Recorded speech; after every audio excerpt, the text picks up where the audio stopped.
Capítulo 13, versículos 8 a 13 de este libro del Génesis. Dice la Escritura: Entonces Abraham dijo a Lot: Por favor, no haya discordias entre tú y yo, entre mis pastores y los tuyos, ya que somos hermanos.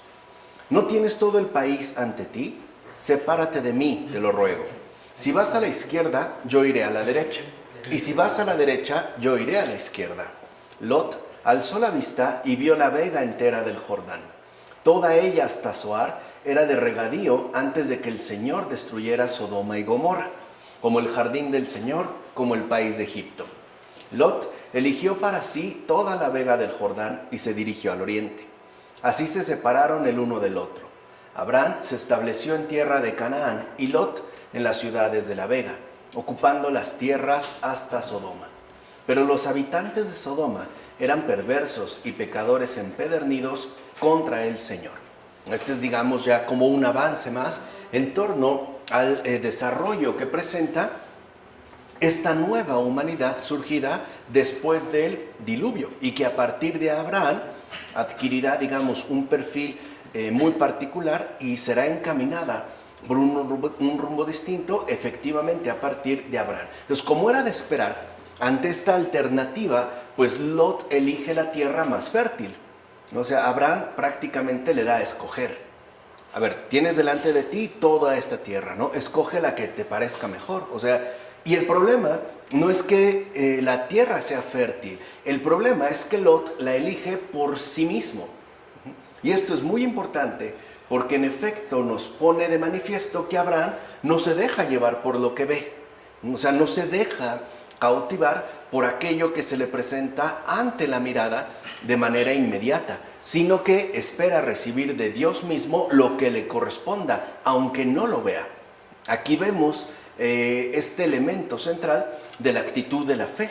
O sea, la fe no va a estar dirigida a lo que vemos, sino que está orientada precisamente hacia lo que no vemos. Y es más, aunque no lo veamos. Por eso se nota ya de entrada la actitud tan diferente que mantiene Lot con respecto a Abraham. De hecho, Abraham esperará a que sea Dios quien le diga cuándo tiene que levantar la mirada para poder contemplar la tierra que recibirá. O sea, no se precipita. Ni siquiera es que Abraham no esté por ahí calculando o tratando de concebir ciertos planes. No, esperará. Y esto se verá, de hecho, ya en el versículo 14.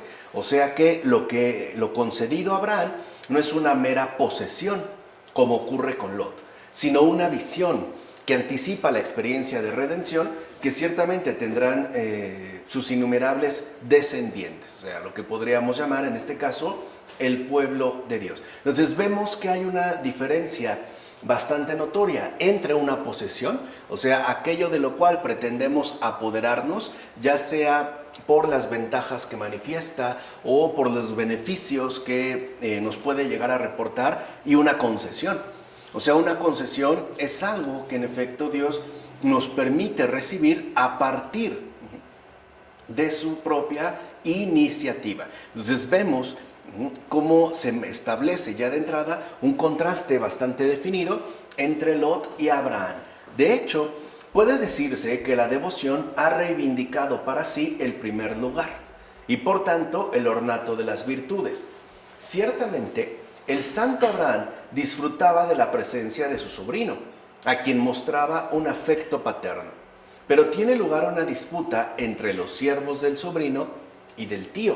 Abraham, como hombre verdaderamente sabio, advertía que las disputas entre los siervos, por lo regular, suelen arruinar la concordia entre los dueños. Y por eso cortó el hilo de la discordia. Es decir, ¿no? Lo cortó para que el contagio no se difundiera. O sea, ya se había presentado una situación lamentable, una situación de discordia.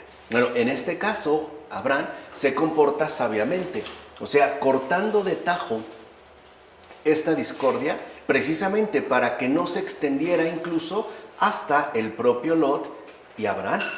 Así pues, consideró preferible que se rompiera la unión a que se destruyera la buena armonía. O sea, podemos decir que prefirió, ¿no?, que se separaran en paz. por lo menos dentro de una sabia concordia y no dentro de una rencorosa discordia. O sea, al menos separarse en los mejores términos. Y es esto mismo lo que debes hacer tú si por casualidad te encontraras en una situación parecida, justo para que puedas eliminar el foco de la discordia. En efecto, Abraham pensó que era mejor evitar la disputa de los siervos que despreciarla. Fíjense, es algo importante. O sea, aquí, en este caso, Abraham considera que lo mejor es cortar ya con este foco encendido de discordia y no pasarla por alto, no darle pues la importancia que en efecto posee, sobre todo teniendo en cuenta, ¿no?, lo que podría derivarse a partir de este foco de disputa. En consecuencia, ten cuidado cómo te comportas. Abraham, más fuerte que tú, incluso consideró que era mejor dividir para conservar al menos la amistad. Al menos. O sea, para no perderlo absolutamente todo. ¿O acaso no es mejor separarse en buena armonía que habitar juntos en discordia? Como menciona Ambrosio en su texto sobre Abraham, y tiene razón. O sea, si es necesario de repente realizar alguna separación, al menos para conservar dentro de lo posible y en los mejores términos la buena armonía, es mucho más aceptable que mantenerse habitando juntos dentro de un ambiente repleto de discordia. O sea, hay situaciones con las cuales uno en definitiva debe cortar, pero no es por odio del otro. Es al contrario, por un aprecio sinceramente efectivo que se dirige a mantener las cosas en la mayor tranquilidad posible. O sea, tratar de entender que en este mundo sí se presentan situaciones complejas, por ejemplo, situaciones de discordia, pero que a pesar de ello no podemos dejar de comportarnos sabiamente. O sea, no tendríamos que dejarnos llevar, por ejemplo, por algún tipo de imprudencia. A veces es mejor la separación para conservar al menos la amistad dentro de lo posible que quedar como entrampados dentro de una discordia que lo único que hará es ir subiendo de intensidad. Porque como sabemos ya, la violencia siempre escala a los extremos, ¿no? Ya lo habíamos estudiado con René Girard. O sea, esa es la dinámica intrínseca de la violencia. Una vez que esta comienza, no para. Al contrario, incrementa, a menos que se dé una ruptura, ¿no?, de raíz que pueda verse traducida en términos de separación, como en Lot y Abraham. Así pues, Abraham hizo una separación porque tanto él como Lot eran muy ricos. En efecto, es un vicio del mundo que la tierra no baste a los ricos, pues nada logra saciar su codicia. Vean, este es como otro nivel, ¿no?, que también contiene la Escritura. De hecho, cuanto más rico es uno, tanto más ávido es de posesión. Y por eso desea extender y expandir los límites de su campo. Es decir, echar fuera al vecino. O sea, pareciera que el rico quiere apropiarse de todo. ¿Pero a costa de qué? De echar fuera al vecino. O sea, incluso de atentar contra la integridad material y personal de su prójimo. Hay un afán de posesión que no se detiene y que incluso mientras más rico sea uno, mayor será esta avidez de posesión, ¿no? Hay ricos que, por ejemplo, no se conforman con una muy buena casa. Deciden tener 20 o 30 o 40. Incluso si por ellos fueran, quisieran tener a su disposición las casas de todas las demás personas, ¿no? Ahí se ve claro como este énfasis. ¿Acaso Abraham ha hecho entonces lo mismo? En absoluto, aunque el principio de ejecución haya sido un tanto imperfecto. ¿De dónde podría venir la perfección antes del advenimiento de Cristo? En efecto, aún no había venido aquel que dijo: si quieres ser perfecto, ve, vende todos tus bienes, dáselos a los pobres y luego ven y sígueme. O sea, todavía no está manifestada de manera explícita la regla de la perfección, es decir, a partir de la revelación de la verdad, ¿no?, del advenimiento de Cristo. No obstante, sí se mantiene, aunque una corrección, aunque tenga un cierto grado de imperfección. Con todo, lo que vemos es que Abraham no era avaro, y ese es un aspecto importante, ya que deja en manos de Lot la elección. Y por eso, como justo que era, elimina con ello la disensión, como menciona Ambrosio en Sobre Abraham. O sea, los dos son muy ricos, pero Abraham no se comporta como tal. No tiene pues esta actitud. O sea, no tiene esta avidez de posesión. Ni siquiera se ve alcanzado por la avaricia, ¿no? Y el testimonio más claro de que no era avaro es que él no se adelanta a escoger, sino que deja en Lot de manera completa la elección. Y además lo hace no solo para evitar mayores, no solo digamos como para evitar mayores conflictos, sino para cortar de tajo la disensión que podía presentarse entre ellos a partir, por ejemplo, de una disputa en torno al lugar seleccionado. O sea, podemos decir en síntesis que Abraham deja que Lot tome lo que él quiera. Y de hecho lo hizo, ¿no? Tal y como Lot lo llevó a cabo. Abraham en ningún momento le reclamó, oye, esa parte no, es demasiada, ¿por qué no te vas de este lado? ¿Por qué no aquello? Simple y sencillamente se atuvo. Ahora bien, ¿por qué Lot no llama a Abraham también hermano? Si se dan cuenta, Abraham sí, dijo que no haya discordia entre nosotros porque somos hermanos, pero Lot no le llama hermano. Y esto también es importante de tener en cuenta. El sabio, de hecho, invoca las razones de la concordia y anuncia de antemano lo siguiente. O sea, hay una base importante a partir de la cual la discordia no puede tener cabida de ninguna manera. De hecho, Abraham lo deja muy en claro desde el principio, cuando dice, no haya discordia entre tú y yo, somos hermanos. O sea, hay un vínculo fraternal mucho más importante que la elección, por ejemplo, de propiedades o que de asuntos que se tengan que resolver de un modo u otro. Entonces, todos los seres humanos son hijos de una misma naturaleza. O sea, todos humanamente hablando compartimos una misma naturaleza, la naturaleza humana. Y por tanto, todos los seres humanos son hermanos concebidos y nutridos en su seno. Es por eso que estamos todos unidos por un derecho de parentesco. Somos pues hermanos uterinos, es decir, descendientes de una misma naturaleza. Ese es un aspecto que se ha perdido de vista, porque lo importante es esta hermandad uterina, o sea, el hecho de que todos, en tanto humanos, provenimos de una misma naturaleza. Y eso es lo que nos emparenta a todos de manera, además, sustancial. Que después tengamos una condición socioeconómica diferente o alguna preferencia distinta o incluso una nacionalidad muy contrastante, esto ya sería secundario. Aquí lo que se expone desde el principio es justo este derecho de parentesco. De ahí entonces que debamos amarnos recíprocamente como hermanos uterinos. Y no perseguirnos, ni combatirnos, ni destruirnos mutuamente.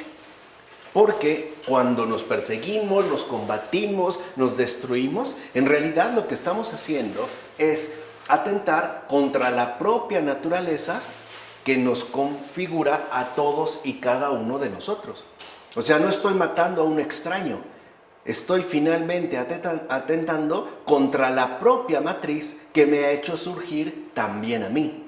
O sea, estoy, digamos, actuando contra natura, ¿no? Sería irme literalmente contra la propia naturaleza. No obstante, debemos entender este término de hermandad de modo más profundo. Esto es, en relación al alma que es una. Ciertamente, su parte racional está unida a los sentidos de la parte irracional, pero es la parte racional la que está vinculada de manera directa a las virtudes.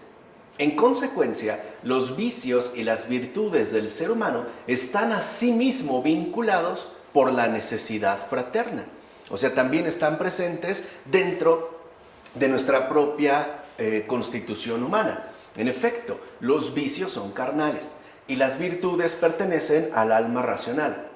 Pero la carne y el alma, en tanto constituyentes del ser humano, o sea, nuestra dimensión visible y nuestra dimensión invisible, están unidos por una especie de ley matrimonial. Así pues, el ser humano debe llevar a cabo un cierto pacto para imponer la paz. O sea, también nosotros tenemos que actuar sabiamente en nuestra propia persona para que sea la paz la que prevalezca en todos y cada uno de nosotros.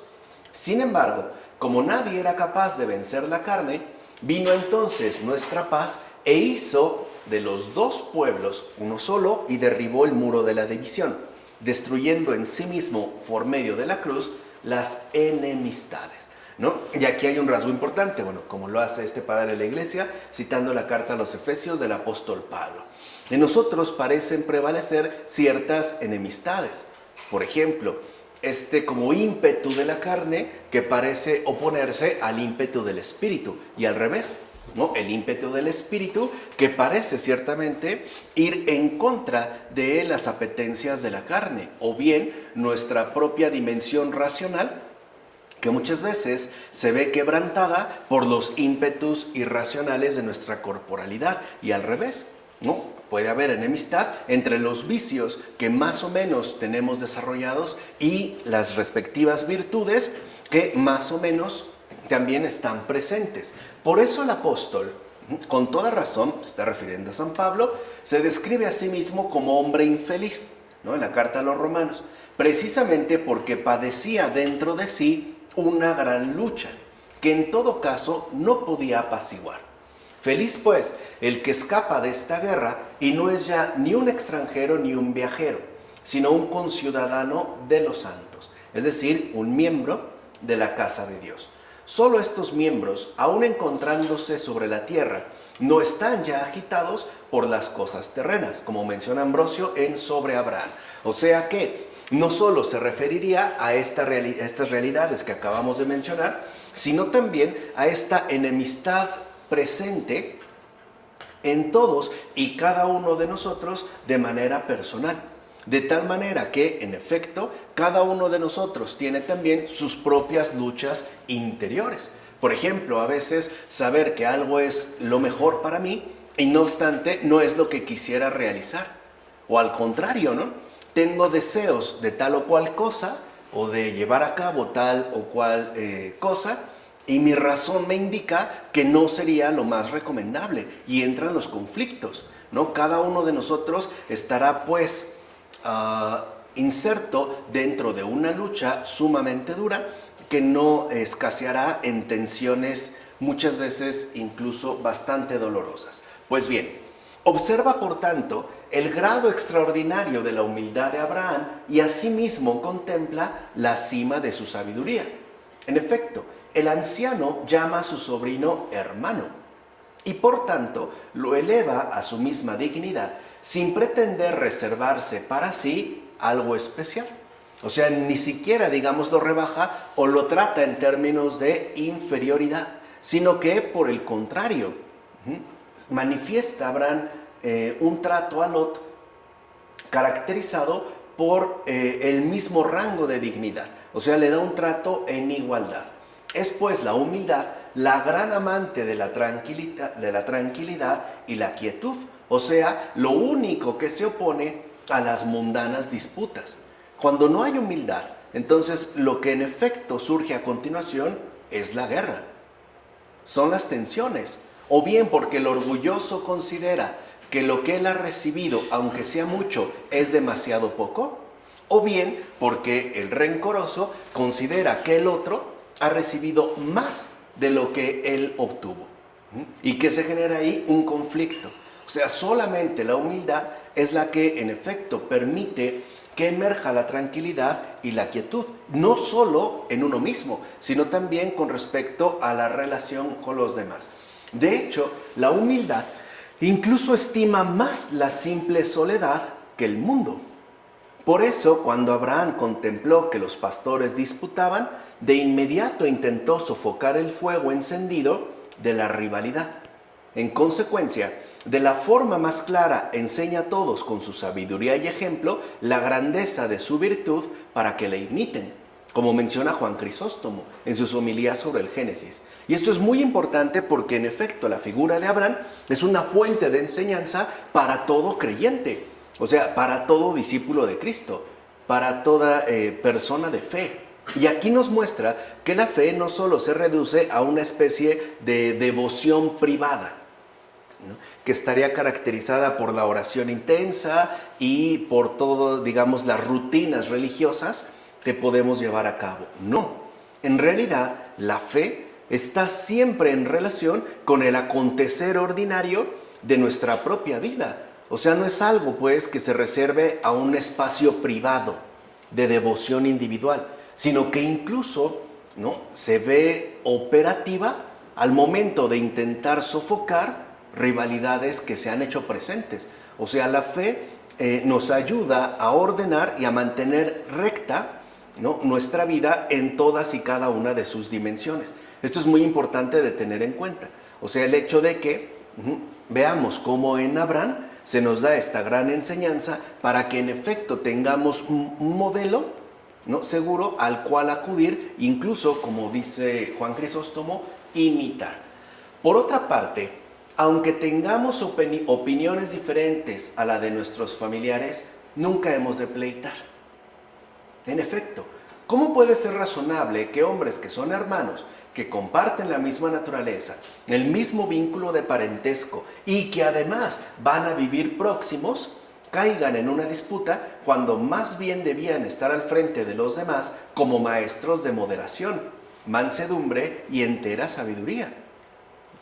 Aprendan pues los que creen estar excluidos de esta acusación, siempre que permiten a los que están emparentados con ellos, justo por ese mismo parentesco, que hagan rapiña, defrauden, organicen un sinfín de daños a sus propios vecinos, etc.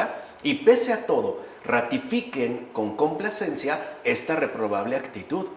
O sea, el hecho de que no porque sean familiares nuestros, por ejemplo, de línea sanguínea, vamos a dejar que por ese mismo parentesco sigan haciendo todas y cada una de las cosas cuestionables que aquí se han mencionado. Y que incluso, ¿no?, asumamos cierta complacencia con respecto a esta reprobable actitud, simple y sencillamente porque son familiares nuestros.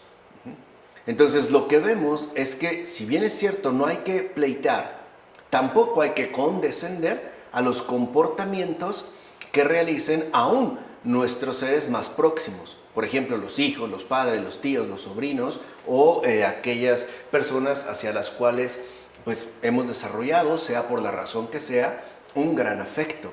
O sea, tampoco nosotros debemos de incurrir en esta negligencia. Ahora bien, la jactancia es amiga de aquellos que se desvían de la verdad. En efecto, así como Abraham fue humilde al ofrecer la elección, de modo paralelo, Lot fue insolente al aprovecharse de este gesto de humildad que le fue ofrecido, como suele ocurrir, ¿no? Si tú le das el peso de la elección a otra persona, es común que te encuentres con un Lot cualquiera. O sea, el que te tome por tonto y entonces quiera quedarse con lo mejor, según su parecer, o bien incluso prácticamente con todo. Y es así porque la virtud se humilla, mientras que la iniquidad se ensoberbece. No, pues este es tonto, entonces ahora aprovecho, ¿no? O sea, incurriríamos pues en la jactancia. De hecho, el que debía haberse confiado al más sabio para estar seguro, al final no sabe elegir por no haberlo hecho. O sea, por no haber acudido a Abraham, sino por haber querido elegir por cuenta propia. Y eso es lo que a veces nos ocurre. ¿En cuántas ocasiones las decisiones que hemos tomado no han sido las más correctas? Ni siquiera, digamos, pues, las menos cuestionables. Y esto en gran medida se ha debido a que la decisión tomada fue tomada por uno mismo. O sea, sin recurrir a otra persona que tenga una condición mejor que la nuestra para ver mejor las cosas. O sea, en pocas palabras, por no recurrir a un sabio que nos pueda orientar con respecto incluso a la toma de decisiones. Por eso al final, efectivamente, Lot ni siquiera tomó la mejor de las opciones. O sea, incluso se equivocó. Vemos entonces el verdadero significado del nombre Lot, que ya lo habíamos mencionado, desviación, precisamente porque solamente eligió para sí, es decir, egoístamente, y por tanto sin sabiduría. Y ahí está la clave, podemos decir que aquello que se opone frontalmente a la sabiduría es el egoísmo. O bien, en estos términos en los que nos lo presenta la Escritura, a partir de la figura de Lot, a partir de la elección por uno mismo y peor aún, para sí mismo. O sea, Lot, al momento de elegir, solamente está pensando en sí mismo. Se está proyectando a partir de esta elección como algo que toma para sí y de lo cual incluso puede disponer a su antojo. Esta es la desviación. O sea, aquí vemos cómo en lugar de mantenerse siempre en referencia al otro, que es mayor que él, y no solo en edad, recuerden, Abraham ya era anciano, Lot era un joven, no solo es mayor que él en términos de edad, sino en términos de sabiduría, de experiencia y más en particular de rectitud, o sea, en virtudes, se desvía, lo omite, no lo toma en cuenta y entonces elige por sí mismo y para sí mismo. Como ya dijimos, egoístamente, ¿no?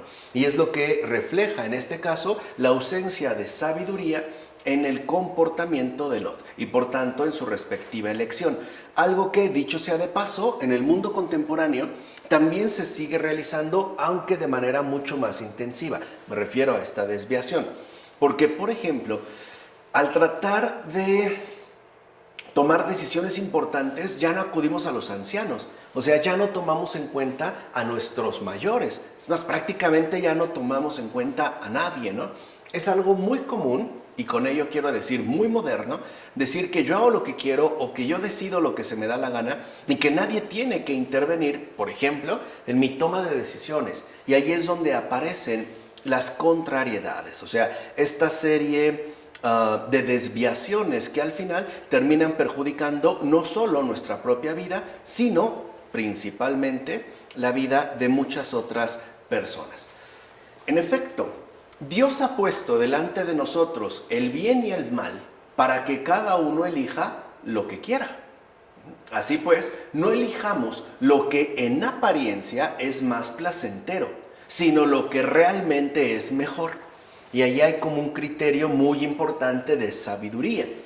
No debemos dejarnos llevar por lo que en apariencia nos resulte más agradable, más placentero, más satisfactorio, sino que tenemos que considerar ante todo lo que realmente es mejor, aun cuando, por ejemplo, no sea lo que más me apetece o lo que más me atrae, o incluso, aunque no precisamente, sea lo que más me gusta.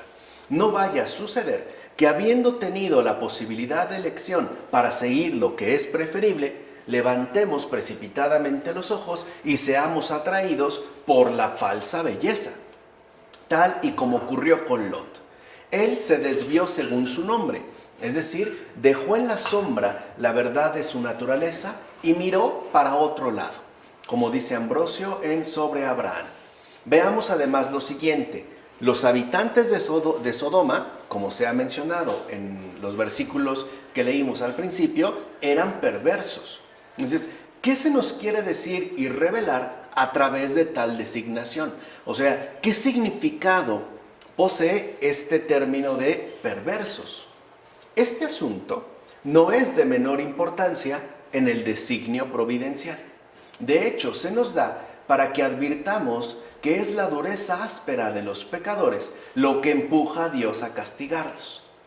En efecto, Abraham no pudo conseguir el perdón para los habitantes de Sodoma porque eran perversos, es decir, malvados por encima de toda medida. Y esa es la perversidad. O sea, cuando un ser humano ya es perverso, es porque éste es malvado por encima de toda medida. O sea, cuando ya, digamos, ¿no?, ha asumido como regla de existencia una maldad sin límites, es decir, desmedida. Y cosa curiosa, hay muchos seres humanos que cuanto más malvados son, tanto más parecen estar seguros de sí mismos. Y es cierto, que todo lo pueden conseguir, que nada les puede pasar, que todo está bajo control y que son algo así como una especie de caricaturas omnipotentes, ¿no? Estos son precisamente los que escapan a las pesquisas de las personas cuando hacen las cosas sin testigos, o bien los que con falso testimonio tienden trampas al justo, podemos decirlo así, aquellos que se salen con la suya. Pero delante de Dios solo permanece el justo. El justo permanece aun cuando sea condenado por los hombres. Y esto se debe a que Dios no mira ni el éxito de los procesos fraudulentos, ni las acciones judiciales compuestas por inicuas maquinaciones, como hoy en día es muy frecuente en este ámbito tan saturado, ¿no?, de la legalidad impositiva. O sea, cuántos y cuántos procesos fraudulentos no terminan en rotundos éxitos según este mundo. Cuántas y cuántas acciones judiciales no están literalmente compuestas por malvadas maquinaciones, aun cuando se atente contra la persona misma del justo. Entonces Dios más bien no se fija en esto, sino que observa todos los asuntos en su realidad desnuda. Podemos decir las cosas tal y como son. Sin embargo, suele suceder que en los asuntos humanos el error de una falsa opinión sofoque frecuentemente la fuerza de la verdad. Susana, por ejemplo, conservaba delante de Dios toda su castidad, aun cuando fuera condenada por adulterio. En este caso, Dios no averiguaba la verdad del hecho basándose en las afirmaciones fraudulentas de los falsos testimonios, sino que examinaba a fondo la conciencia interior de cada persona involucrada, como menciona Ambrosio en Sobre Abraham. O sea que solamente Dios es el que, a pesar de los engaños, a pesar de toda la serie de trampas que puedan ponerse en torno a un cierto asunto, Él es el único que sabe cuando alguien es inocente o bien, por ejemplo, más bien por el contrario, es culpable. No, a Dios no se le engaña. Y el único que queda en pie delante de Dios es, en efecto, el justo, el inocente. Pues bien, ¿ves ya cómo Lot solo se fija en las características de la tierra aparente y por eso no atiende ya a la maldad de sus habitantes? Otra cosa importante de tener en cuenta. Dime, ¿para qué sirve una tierra fértil y pródiga en cosechas cuando sus respectivos habitantes son malvados? Por el contrario, ¿qué daño podría derivarse de la soledad y de una tierra árida si sus habitantes son honrados? ¿Con qué facilidad olvidamos que el bien más importante es la rectitud de los habitantes, no la ostentación de las ciudades, ni siquiera el glamour de las construcciones o, digamos, lo maravilloso que nos puede resultar, ¿no?, el auge impresionante de las nuevas tecnologías en alguna ciudad de este mundo? No, más allá de estas fachadas, o sea, más allá pues de lo que se nos puede manifestar en un primer momento, lo que no podemos perder de vista es lo más importante, o sea, la rectitud de los habitantes. Y es esto precisamente lo que Lot ya no tomó en cuenta, pues solo se fijó en la fertilidad de la tierra. Por eso la Escritura nos dice que los habitantes de aquel lugar eran malos y pecadores ante Dios en grado extremo, o sea, perversos, ¿no? Ya lo explicamos. En efecto, no eran solo malos, sino también pecadores. Y no simplemente pecadores, sino pecadores en extremo ante Dios. ¿Te das cuenta entonces de la magnitud de su maldad? Es decir, ¿te das cuenta ya de la magnitud de su perversión? ¿Ves ahora qué gran mal es fijarse en los lugares esplendorosos sin atender a su real utilidad? Por ejemplo, Las Vegas. ¿Ves pues cuán importante es la moderación? O sea, el ceder los lugares considerados como primeros y descender a un segundo lugar. O sea, mantenerse dentro de la rectitud que nos aporta la humildad.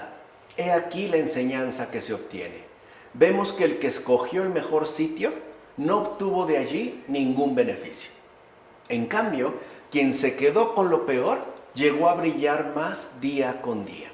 De hecho, el que quedó segundo, o sea, Abraham, fue celebrado por todos por el aumento de sus abundantes recursos, como menciona Juan Crisóstomo en sus homilías sobre el Génesis. Y en efecto es así. Hay personas que aparentemente han optado por lo mejor y al final no saben ni siquiera que lo que les espera es lo peor. Mientras que los que no se han dejado arrastrar por esa avidez de posesión, ¿no?, se han mantenido incluso en un segundo lugar, son reconocidos después por ese aumento providencial de todos sus recursos. Entonces, de fondo, vemos aquí ya la manifestación operante de ese designio providencial que va a trastocar por completo el acontecer de este mundo perverso. O sea, vemos cómo Dios ya interviene y entonces como que da, ¿no?, una ley fundamental para que este mundo perverso no se salga con la suya. Y es el siguiente: los que se adelantan y desvían sucumben. Por el contrario, los que esperan y reciben, estos prosperan y crecen. O sea, los que se desvían y eligen por sí mismos y para sí mismos, los egoístas, sucumben. Finalmente sucumben, incluso ya en este mismo mundo, ¿no?, como hay casos incontables. Pero los que se mantienen, digamos, en una espera paciente, ¿no?, los que realmente esperan, los que tienen puesta su esperanza en Dios, reciben. Y es por eso que en efecto no sucumben, sino que por el contrario prosperan y crecen. Vemos pues que en estos versículos de igual manera se nos está transmitiendo una muy importante lección de fe. No tratar de poseer, sino de disponerse a recibir todo aquello que Dios nos quiera conceder. Así llegamos a los versículos 14 a 18 de este capítulo 13. ¿Qué dice ahí el texto? El Señor dijo a Abraham después de que Lot se separara de su lado. O sea, Lot se va muy feliz con su elección, ¿no? Pero el Señor le dice a Abraham: alza la vista desde el lugar en que estás y mira al norte, al sur, al este y al oeste. Toda la tierra que ves te la daré a ti y a tu descendencia para siempre. Haré a tu descendencia como el polvo de la tierra. Si alguien puede contar el polvo de la tierra, también podrá contar tu descendencia. Levántate y recorre el país a lo largo y a lo ancho, porque a ti te lo voy a dar. Entonces Abraham levantó la tienda y fue a establecerse junto a la encina de Mambré, que está en Hebrón, y allí construyó un altar al Señor. En este pasaje se nos enseña claramente cuánto progresa un alma una vez que se han eliminado los excesos de la parte irracional y cuánto mal se produce por la acumulación de los vicios. De hecho, queda claro que en realidad al sabio pertenece todo. En efecto, el norte, el sur, el este y el oeste son referencias de ese todo en el que se comprende el universo entero y que, por cierto, también posee una dimensión simbólica, porque si lo ven, ¿no?, cuando Dios mismo le dice a Abraham que levante la vista y los movimientos que tiene que realizar, lo que hace Abraham con la mirada es trazar el signo de la cruz. Comienza por arriba, desciende hacia abajo, ¿no?, digamos, recorre la verticalidad y se va al este y al oeste. O sea, es como si estuviera persignando, pues. Está viendo ahí ese todo total en el que está comprendido el universo entero. Quiere decir entonces que la promesa que Dios realiza a Abraham no es tanto una promesa de posesión geográfica o de tierra geográfica, sino de una eternidad que en efecto contiene absolutamente todo lo que uno podría esperar. O sea, a su propio Hijo crucificado, al Redentor del mundo. Así pues, al prometer Dios que dará todas estas cosas a Abraham, ¿qué declara sino que el hombre sabio y fiel lo posee todo y no le falta nada? ¿Y quién es fiel sino el sabio? En efecto, es el necio el que cambia como la luna. El sabio, por el contrario, es quien permanece inmóvil en la fe, como menciona Ambrosio en su texto sobre Abraham. Y es verdad. Cuando nosotros todavía nos encontramos inmersos en la necedad, nos mantenemos casi permanentemente cambiantes. ¿no? No solemos mantenernos inmóvilmente, es decir, firmes en la fe, sino que ante cierta contrariedad puede ser que nos tambaleamos de inmediato o al contrario, ante cierto tipo de prosperidad parece que también cambiamos y no nos mantenemos con una entereza coherente. En cambio, como menciona Ambrosio, el sabio, en este caso Abraham, es quien nos muestra cómo esta promesa tiene que ver con aquello que ya no va a cambiar, ¿no? Aquello que nos permite permanecer inmóviles en la fe. Ahora bien, observa la rapidez de la providencia y de la recompensa de Dios que se manifiesta en favor del justo, del humilde patriarca. Es como si Dios le hubiera dicho a Abraham: por tu extraordinaria equidad, cediste la región más hermosa a tu sobrino, y con ello pusiste de manifiesto tu gran humildad, y te preocupaste tanto por la paz, que incluso soportaste todo a fin de que no hubiera rivalidad entre vosotros. Por todo ello recibe pues mi recompensa, como menciona Juan Crisóstomo. O sea, Dios sí toma en cuenta nuestro modo de proceder y de dónde es que está emergiendo nuestra respectiva conducta. O sea, sondea pues los corazones, ¿no?, como se dice en estos términos, y reconoce también el obrar recto de un ser humano. Y como queda igualmente claro, la promesa fue incluso más allá del alcance de la naturaleza humana.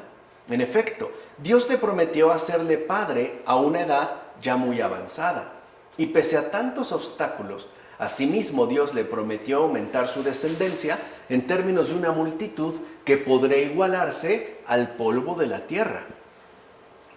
Dios promete, por tanto, pasar de la esterilidad a la incontable fertilidad, algo que humanamente es imposible.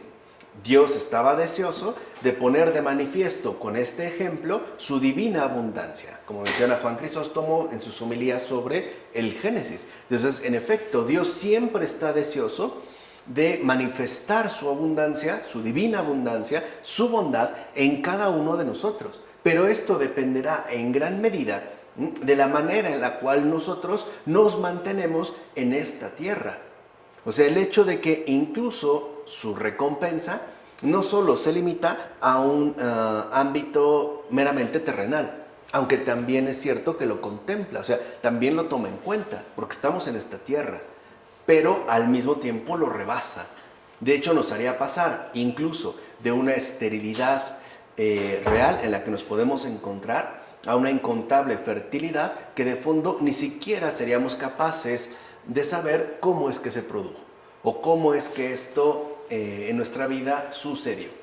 Ahora bien, cierto es que esta multitud que se promete a Abraham es innumerable, pero no para Dios, sino para los seres humanos.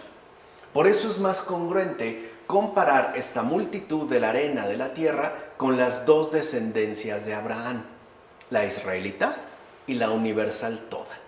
Es decir, esta promesa no se va a limitar a la carne, al pueblo israelita, sino que también implica el espíritu de muchos hijos. En consecuencia, la carne israelita y el espíritu universal pertenecen a la misma promesa. Así pues, cuando la tierra es habitada por dos cristianos, es el linaje de Abraham el que también la habita, como menciona Agustín en La Ciudad de Dios. Ambos, israelitas y cristianos, son la carne y el espíritu de la promesa hecha a Abraham. Aquí digamos que se da de una manera inversa. Se parte, o más bien, ¿no?, de una manera importante. Se parte de lo visible para pasar después justo a lo invisible. Pero estas dos dimensiones que no están desvinculadas de modo tajante, se refieren en todo caso al contenido específico que posee la promesa que Dios hiciera a Abraham. Incluso va a tener todavía una extensión mucho mayor, porque al final esta promesa se va a dirigir a todos los hijos de Dios, es decir, a esta descendencia, ¿no?, que es anunciada a partir de la figura de Adán y que corresponde a la humanidad en su conjunto. En consecuencia, grande es la magnitud de la promesa de Dios, es decir, su inmensa generosidad para con todos. Abraham y su descendencia comparten la misma bondad divina. Por eso Abraham, una vez aceptada la promesa, trasladó su tienda junto al encinar de Mambré.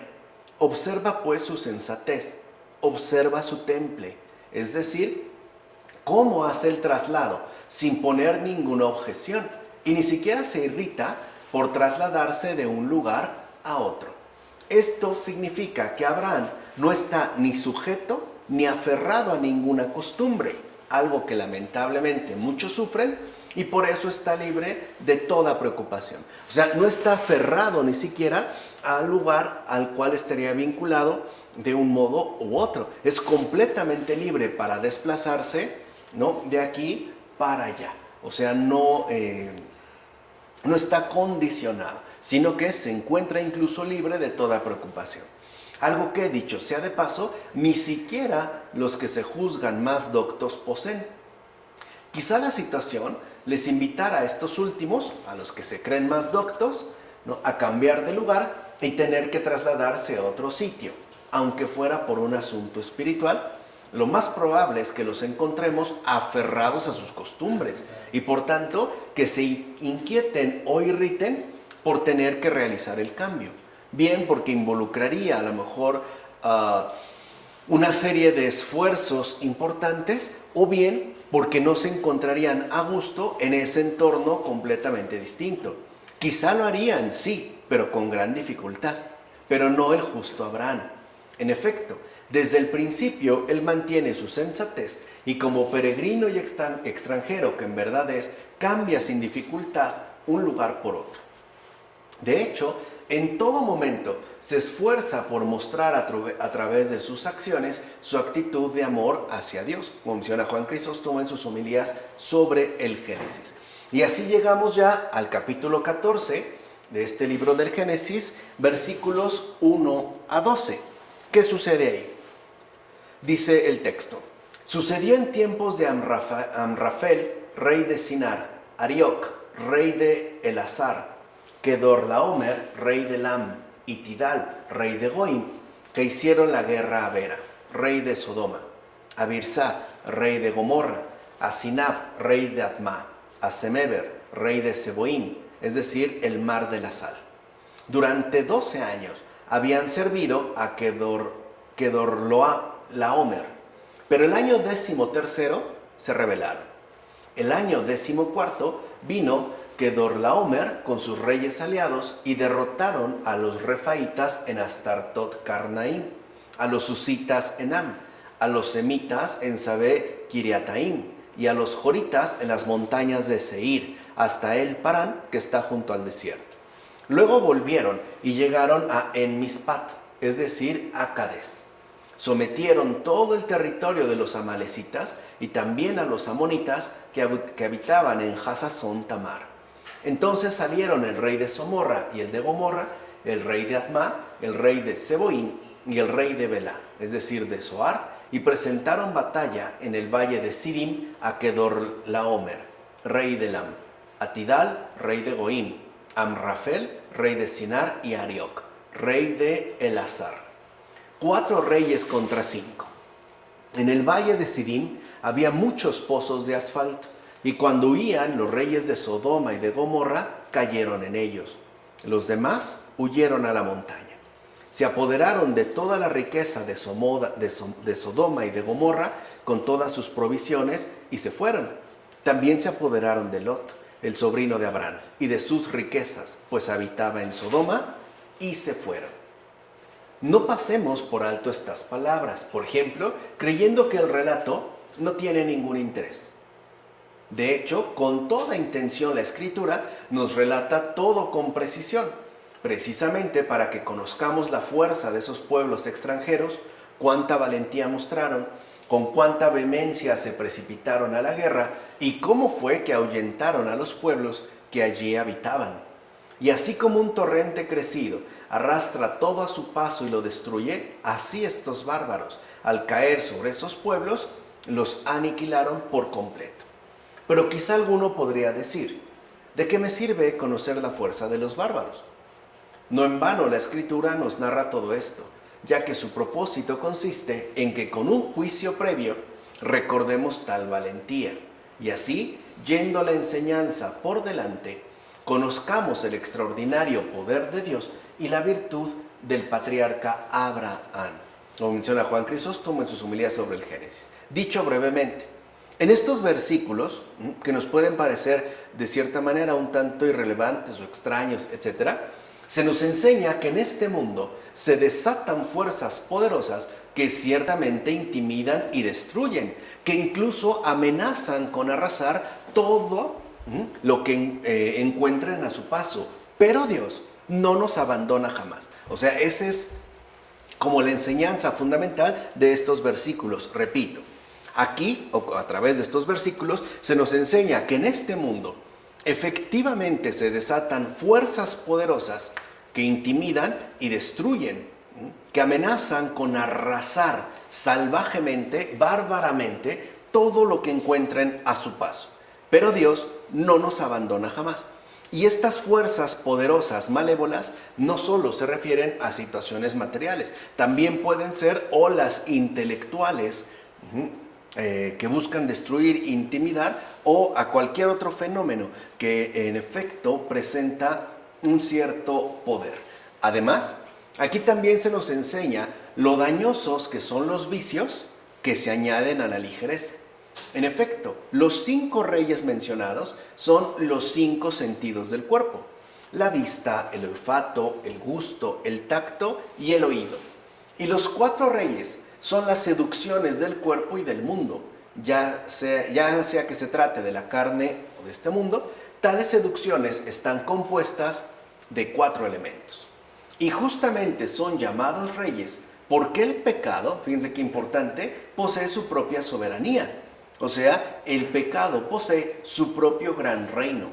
Por eso precisamente el apóstol dice: no reine el pecado en vuestro cuerpo mortal. ¿No? Lo menciona Pablo en la carta a los Romanos. Así pues, nuestros sentidos ceden fácilmente a los placeres del cuerpo y del mundo, y por tanto quedan fácilmente sujetos, en cierto modo, a su dominio.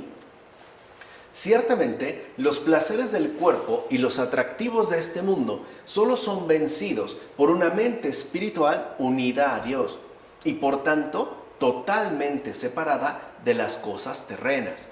De hecho, toda perversión está sujeta a los atractivos del mundo, es decir, toda perversión, toda maldad, toda malevolencia depende de la desunión con respecto a Dios. Por supuesto, no todos los seres humanos llevan a cabo tal desunión, ya que también en este mundo existen aquellos que, a pesar de encontrarse en la tierra, conservan su ciudadanía en los cielos. O sea, no se dejan arrastrar ni intimidar por esas fuerzas poderosas que en este mundo se desatan. Pero también es cierto que muchos han sido vencidos por el apego y el afecto a las cosas terrenas. O sea, muchos son los que han sido vencidos por el atractivo de este mundo. Por eso debemos reconocer que no somos habitantes de esta tierra, sino peregrinos. En efecto, el peregrino espera encontrar en esta tierra solo un alojamiento temporal. Por el contrario, el residente de este mundo parece poner toda su esperanza en los bienes en los que piensa vivir para siempre. Así pues, quien es peregrino en la tierra es más bien habitante del cielo. Quien, por el contrario, es habitante de la tierra es poseedor de la muerte, como menciona Ambrosio en Sobre Abraham. Y es cierto, o sea, un residente de este mundo aferrado de lleno a, por ejemplo, a las posesiones terrenales, ¿no? Cambia el cielo por una vida meramente temporal que al final acaba en muerte. Y que no solo se trataría de una muerte física, sino incluso de una muerte interior, de una muerte espiritual. Porque muchas veces este residente del mundo atenta o busca aniquilar también con todas aquellas virtudes que lo elevarían hacia el cielo. Se vuelve pesado y se queda aferrado a la tierra. Por último, asimismo debemos tener en cuenta que Lot no disfrutó realmente de la elección de los mejores lugares, sino que a través de la experiencia misma aprendió a no poner en todo aquello el corazón. De hecho, Lot no obtuvo ningún beneficio, sino que, una vez que fue conducido como cautivo, aprendió que era mejor para él disfrutar de la compañía del justo que separarse de él. Pero Lot se apartó del patriarca y creyó gozar de toda seguridad y bienestar. Creyó disfrutar de los mejores lugares y experimentar un gran bienestar, como sucede en la parábola del hijo pródigo. Pero de repente se convirtió en un cautivo sin hogar y sin patria. Y todo para que aprendas cuán nefasta es la división y qué beneficiosa es la unión. Qué conveniente es no anhelar el ocupar los mejores lugares, sino desear mucho más el estar siempre en una situación inferior.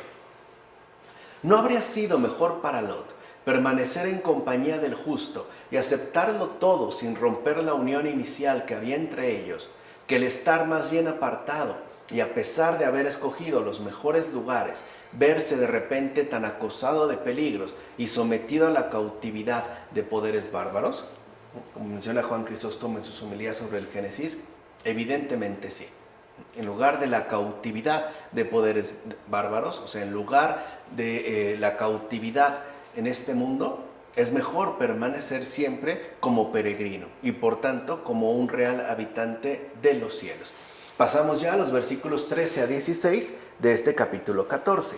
Vino un fugitivo, uno que venía huyendo de esos poderes malévolos desatados, y se lo contó a Abraham el hebreo, que acampaba junto a la encina de Mambré, el amorreo, hermano de Escol y Aner, ambos aliados de Abraham.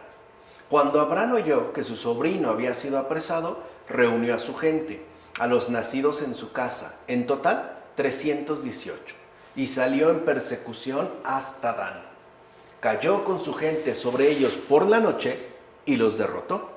Luego los persiguió hasta Jobá, que está al norte de Damasco, y recuperó todas las riquezas. También rescató a su sobrino Lot con sus riquezas, a las mujeres y a la gente. Entonces, algo queda claro, que es, digamos, aquello que se nos transmite de manera inmediata en estos versículos. El justo jamás abandona al caído en desgracia. O sea, nunca se desentiende de un compañero caído en desgracia. O sea, no porque él en tanto justo no atraviese estas dificultades o esa serie de problemáticas tan difíciles, no por ello abandona al otro a su suerte, sino que acude en su auxilio y rescate. O sea, repito, el justo, el virtuoso, el creyente, el cristiano, jamás abandona al caído en desgracia. Por eso el justo, y ese es como el perfil fundamental que aquí también se nos muestra por medio de la figura de Abraham, es emigrante. O sea, el hombre virtuoso es emigrante, es decir, alguien siempre dispuesto a abandonar su respectivo asentamiento personal, sea el que sea, como Abraham. O sea, que yo no esté pasando hambre no significa que no me voy a dirigir hacia los que sí pasan hambre. Que yo me encuentre en libertad no significa que no voy a acudir a visitar o ayudar o auxiliar en lo que pueda a los que se encuentran privados de su libertad. Ahí es donde se ve esta migración constante, que es también un rasgo fundamental del justo, o sea, del virtuoso. El virtuoso, el justo, siempre tiene esta disponibilidad para abandonar su respectivo asentamiento personal. O sea, mantiene siempre, ¿no?, una experiencia de simpatía con respecto a todos aquellos que le rodean y en particular aquellos que en definitiva no han corrido con su misma suerte, o sea, con su misma condición de vida. Por ejemplo, por haberse equivocado en sus decisiones, por haber sido negligentes o por haberse desviado, como Lot, de manera precipitada. En efecto, con su partida para rescatar a su sobrino, Abraham no tuvo miedo de afrontar el peligro de la guerra y por tanto no tuvo miedo de la muerte. O sea que Abraham eligió ir al rescate de los suyos. Así pues, Abraham contó 318 hombres, para que comprendas que con esto no se expresa la cantidad numérica, sino el enorme valor de su elección. Ha elegido en efecto a aquellos que consideró dignos de pertenecer al número que de hecho creerían en la pasión de nuestro Señor Jesucristo. Mira, la letra T en griego significa 300 y la suma IH, 10 más 8, expresa el nombre de Jesús. En griego, IH, como a veces lo vemos escrito, ¿no? Jesu hominum, son las dos primeras letras de la palabra Jesús, Jesús. En consecuencia, queda claro que Abraham venció gracias a la fe y no por la fuerza de un ejército numeroso. En suma, con unos pocos siervos nacidos en su casa, o sea, en la fe, derrota a quienes habían vencido a los ejércitos de 5 reyes, como menciona Ambrosio en Sobre Abraham. O sea que con este número se quiere significar que Abraham se pone en camino confiando plenamente en Dios y por eso obtiene la victoria. O sea, por haber puesto su total confianza en Dios mismo. Y eso que se enfrenta a ejércitos numerosos que incluso habían sido capaces de matar a 5 reyes. Y esto con unos pocos. Y lo vemos en la propia persona de Jesús. Jesús prácticamente también venció al mundo con él y unos pocos, 12. Y de ahí vendrá, digamos, todo este avance importante en el mundo. Dicho de otra manera, el justo Abraham, confiado en el poder de Dios, no se arredró ante la fuerza desplegada por hombres poderosos. De hecho, aunque conocía la revuelta que estos habían organizado para poder apoderarse de todo y sus respectivos triunfos, se puso en camino para salir a su encuentro. La Escritura nos menciona esto para descubrir de antemano que Abraham triunfó sobre ellos no gracias a su fuerza física, sino gracias a la confianza puesta únicamente en Dios. Esa es la victoria de la fe. O sea, no se refiere a un resultado determinado, sino que la victoria de la fe hace referencia justo a esta confianza puesta únicamente en Dios. Así pues, fortalecido con la ayuda de lo alto, todo lo consiguió. Y no porque usara armas, ni flechas, ni lanzas, ni porque disparara arcos, ni se defendiera con escudos, sino por ir en compañía de hombres nacidos de su casa. Como menciona Juan Crisóstomo en sus homilías sobre el Génesis. Y esto es muy importante, porque en efecto ya apela a esta experiencia concreta de la fe en su real dimensión, es decir, en su real dimensión comunitaria. Por eso es importante entender cómo esta confianza puesta únicamente en Dios no significa el rechazo de nuestros compañeros de camino, o sea, del prójimo. Al contrario, también involucra su real participación, por ejemplo, por medio de oración, ¿no? Ya lo habíamos dicho en una ocasión. Por eso la oración de la iglesia nunca es una oración privada, siempre es una oración comunitaria. Siempre estamos unidos en oración.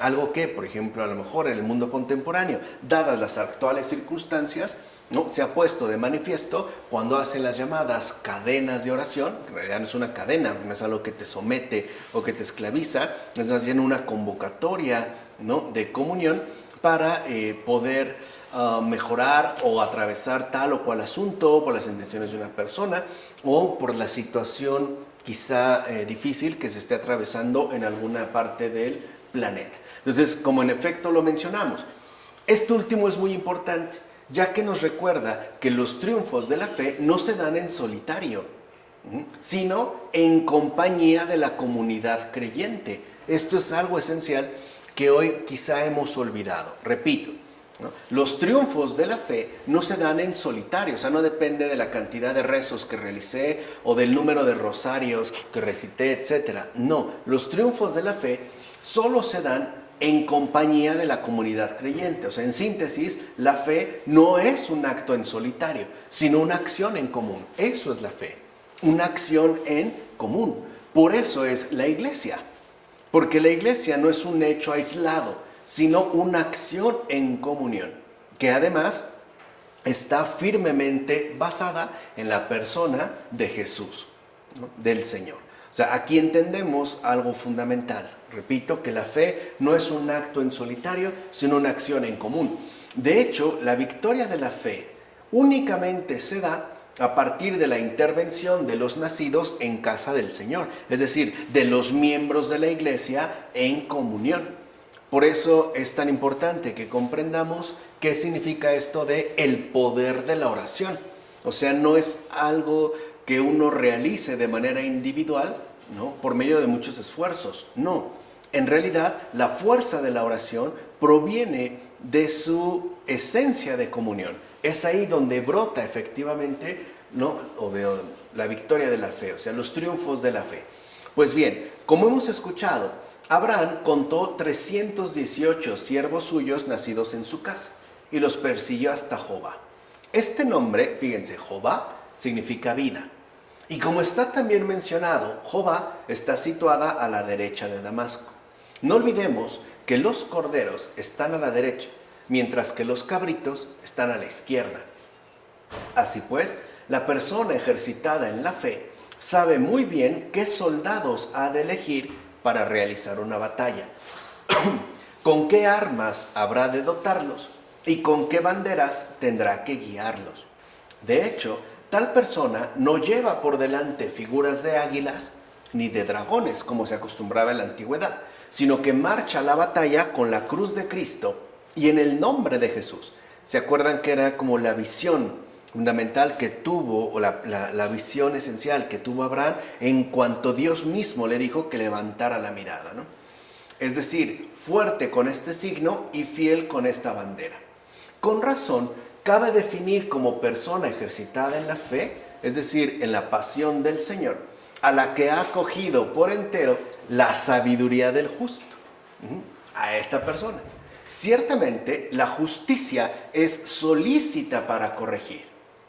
Y mientras amonesta, hace incluso volver a los pecadores y al mismo tiempo resiste los severos ataques de las pasiones, como menciona Ambrosio en este texto sobre Abraham. O sea, también, si lo ven, tiene como una referencia concreta a nuestra propia vida espiritual, o sea, a nuestra propia condición humana. En consecuencia, debemos aprender que, así como Abraham no recurrió a todos, sino a los nacidos en su casa, así también nosotros debemos recurrir a los que combaten por su propio Señor. De hecho, una mano desde lo alto colaboró en el ataque y dirigió los acontecimientos. Por eso no tuvieron necesidad de armas ni de otro tipo de recursos. Más bien, luego de que apareciera Abraham con sus siervos, a unos los golpeó y provocó que otros huyeran. Incluso hizo ambas cosas con toda seguridad, sin que nadie le acosara. Y así recobró la caballería del rey de Sodoma, a su sobrino Lot, todos sus bienes y también a las mujeres. ¿Ves ya por qué, mientras los demás lograban huir, solo Lot fue apresado? Pues para que la virtud del patriarca quedara de manifiesto, y para que, gracias a él, todos los demás asimismo quedaran a salvo. De hecho, Abraham regresó portando un grande y espléndido trofeo, y proclamando con voz más fuerte que la de una trompeta, que había obtenido tal trofeo y logrado la victoria, no por un poder humano, ni por el uso de la fuerza física. Recuerden, está enfrentado, o fue a enfrentarse a 5 reyes, cuyos ejércitos habían hecho estragos ahí por donde habían pasado. No hace ostentación de eso, no va a dejar que sea eso lo que se imponga, ¿no? Sino porque la mano que procede de lo alto lo había realizado todo, como menciona Juan Crisóstomo. O sea, el triunfo de Abraham sobre aquellos reyes, aquellas fuerzas poderosas desplegadas, ha sido obra de Dios. Y eso es algo importante, o sea, ver con lo que regresa, en qué consiste este triunfo de la fe. Démonos cuenta que tal trofeo no se refiere a las cosas materiales, sino a los bienes vitales del alma, pues es en ella que está la riqueza que en verdad tiene valor, es decir, la riqueza de nuestra esperanza. En efecto, en ella radican nuestros verdaderos bienes, esto es, la sabiduría que abunda en riquezas. Estos son, pues, los bienes que no perecen. En cambio, la utilidad del cuerpo y de los bienes externos es breve, es decir, no de larga duración. Quiere decir que entonces también el trofeo que obtiene Abraham con la victoria que Dios le ha dado no tiene un carácter meramente efímero, sino que incluso va más allá, digamos, de las ganancias materiales que se pueden obtener a partir de una batalla. Aquí pues Abraham regresa cargado de bienes eternos, o sea, viene pues bien colmado de gracia y bendición. Y ya con esto terminamos el día de hoy. Entonces podemos decir entonces que los trofeos que Dios mismo nos hace adquirir no son caducos. O sea, Dios no nos va a dar cualquier cosa por lo realizado. Y además no nos dará cualquier cosa porque Él no es así. O sea, su bondad no está constreñida, por ejemplo, a nuestras determinaciones meramente materiales, temporales, finitas, caducas, etc.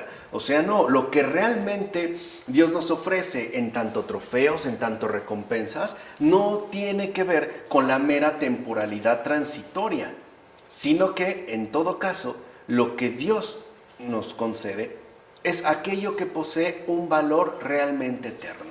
O sea, no solo una cosa para este mundo, sino la vida eterna. Aquella vida que ya nada y nadie puede destruir, ni siquiera atentar, ¿no? O tratar de perjudicarla. Entonces creo que en estos versículos que hemos comentado, ¿no? Es claro que ya se van dando otros énfasis y no se pierde de vista este realismo que nos ayuda a entender mucho de lo que sucede en este mundo hasta estos tiempos y que nos permite recobrar esta luz que necesitamos para atravesar un mundo tan convulso como el que nos ha tocado vivir. Bueno, pues vamos a dejarlo hasta aquí.